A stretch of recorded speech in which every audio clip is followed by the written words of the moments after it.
Bom dia, pessoal. Hoje eu tive um pequeno problema de logística, não pude ir até a escola para gravar, então eu vou gravar aqui mesmo, tá? Eu vou aparecer muito pouco, eu estou no escritório de casa, mas eu espero que vocês vejam e entendam o que será colocado, ok? Vamos nós então. Hoje nós vamos continuar com a Alta Idade Média, que vocês já viram ontem com o Grilo, falando sobre a formação das monarquias nacionais. Chamamos de monarquia nacional ao tipo de governo em que o monarca, portanto o rei, tem poder sobre toda a nação. Logicamente, é uma evolução do poder político em relação à descentralização que vemos no feudalismo. A formação das monarquias nacionais está diretamente ligada a uma aliança que passará a existir entre o rei e a burguesia. Essa aliança se dá, por sua vez, devido ao renascimento do comércio e da vida nas cidades a partir da Baixa Idade Média. Esse enriquecimento da burguesia a levará a buscar uma expansão cada vez maior do comércio. Para tanto, haverá a necessidade da unificação nacional. Leis, pesos, medidas, moedas, etc.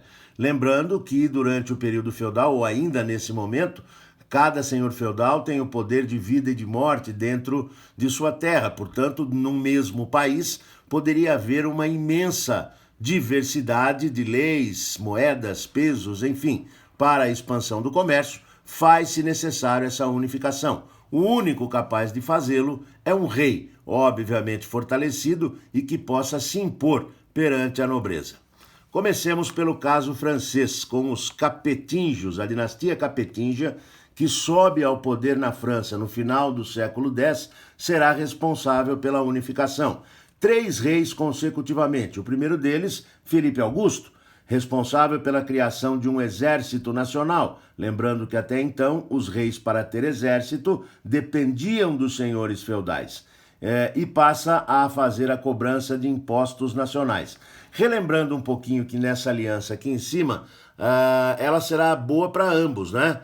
O rei, pois ao incentivar a burguesia, passa a cobrar impostos e terá dinheiro, possibilitando, portanto, a criação de exércitos, como no caso francês, e a burguesia terá a unificação dos mercados para a sua expansão. Voltando ao caso francês, Luís IX, durante seu governo, haverá uma evolução bastante grande do poder. Ele será responsável pela imposição de leis que devem ser aceitas e seguidas em toda a nação. Criará também os tribunais reais e com ele o direito de apelo. Até esse momento, apenas os tribunais feudais é que tinham poder jurídico. Agora passa a haver um tribunal superior, o real, e os súditos, ao apelarem ao rei, demonstram claramente que os poderes, tanto militar, ao impor leis nacionais, quanto jurídico, já estão nas mãos dos reis franceses. Finalmente, Felipe o Belo. Ele vai partir contra a igreja tentando taxar os seus bens. Isso acabará levando a um conflito entre a França e a igreja, conhecido como Cisma do Ocidente. Durante vários anos, a igreja terá 2 papas, um deles em Roma e outro em Avignon, na França. Na Inglaterra, o processo de centralização política na Inglaterra passa pela vida de um dos maiores heróis da história da Inglaterra, o rei Ricardo, Coração de Leão, representante dos normandos que ocuparam a Inglaterra também no final do século X. Ricardo vai ao lado de Luís IX da França e de Frederico Barba-Ruiva, do Sacro Império Romano Germânico, participar da Terceira Cruzada. Ao deixar o seu trono, o deixa sob tutela de seu irmão, o príncipe João sem terra. Durante o governo de João, a violência e os altos impostos cobrados pelos seus cobradores, os chamados xerifes, acabarão levando a um descontentamento muito grande dos nobres e a uma indisposição muito grande também com a igreja. É exatamente dentro dessa insatisfação geral que nós veremos a união dos nobres ingleses impondo ao rei em 1215 a chamada Carta Magna, ou Magna Carta.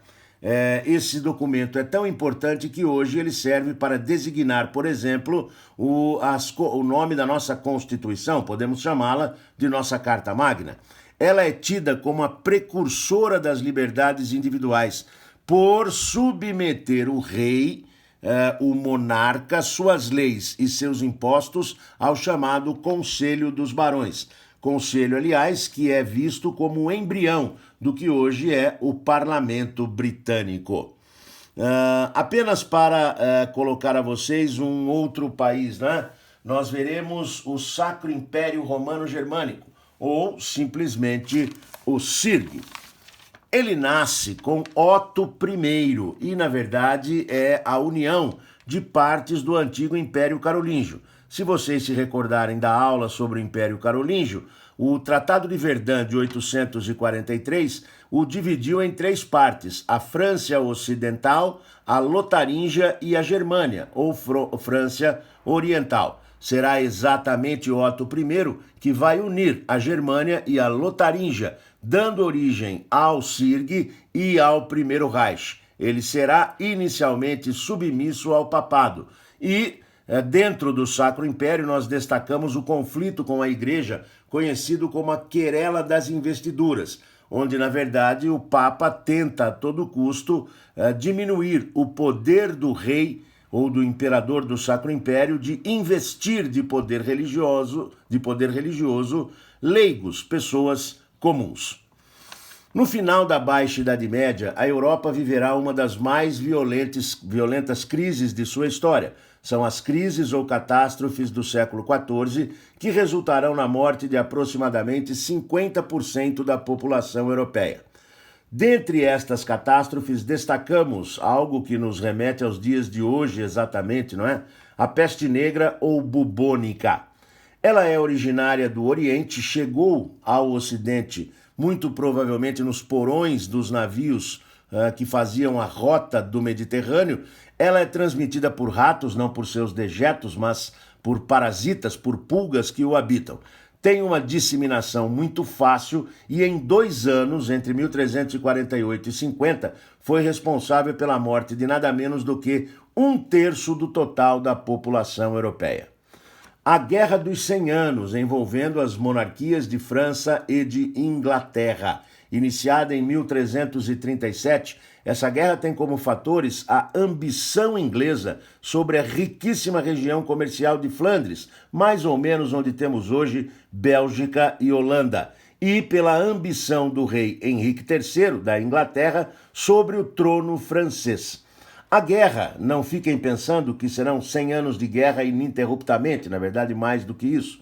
Elas serão escaramuças entre senhores feudais, 10 anos de guerra, 3 de paz, 5 anos de guerra, 2 de paz, 1 de guerra, 3 de paz e assim sucessivamente. Até que aparece na França uma jovem camponesa que, dizendo-se enviada por Deus, por Santa Catarina, deveria liderar os exércitos franceses. Seu nome é Joana d'Arc. Ela liderará os exércitos franceses em inúmeras vitórias, principalmente libertando a cidade de Orleans.